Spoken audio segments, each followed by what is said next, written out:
Kaya kung plano mo bumili ng second hand na iPhone, ito yung 5 bagay na kailangan mong tignan. Simulan natin sa pinakamadali. Number 1, turn off nyo yung iPhone, tapos i-turn on ninyo. So make sure syempre na Apple logo yung lalabas dyan. Pag Android yan, or syempre may mga second hand kasi na premium copy and sobrang legit tignan. Pero pag in-open ninyo, makikita nyo doon na iba yung logo, baka mamaya buo pa yung Apple.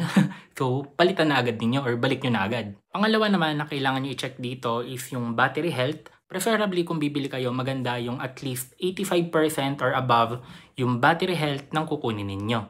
Dito nyo din malalaman kung kailangan na ba ng replacement ng battery. Pangatlo naman na kailangan nyo i-check is kung original pa ba or napalitan yung screen ng iPhone na kukunin ninyo.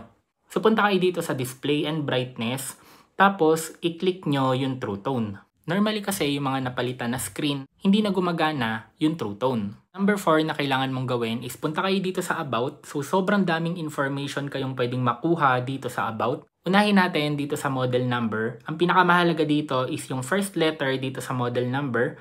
Pag letter M, ang ibig sabihin niyan is new. Letter F naman, ang ibig sabihin is refurbished. Letter P naman, ang ibig sabihin is personalized. And pag letter N, ang ibig sabihin replacement. Then, yung last 2 letters naman ng model number, yan yung origin country ng iPhone. So, sobrang dami kasi nun, kaya siguro gagawa na lang tayo ng separate video para doon. Dito nyo din sa About makikita yung carrier lock. So, sobrang halaga nun.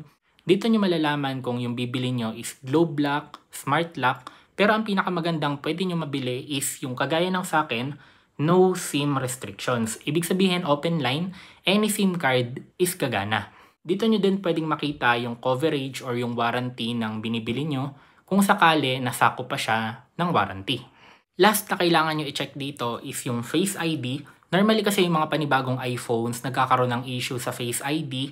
Kaya maganda sa umpisa pa lang malaman mo na agad kung may problema ba sa Face ID ng iPhone na kinukuha mo. Dagdag ko na lang din siguro pag bibili ka, check nyo nang mabuti yung mga buttons niya, yung power button, yung volume button, tapos yung mute. Check nyo lahat yan kasi minsan may mga phones na nakabaon na yung mga buttons niya or minsan sobrang kunat, no? So check nyo na mabuti. Mahirap bumili ng second hand pero worth it naman.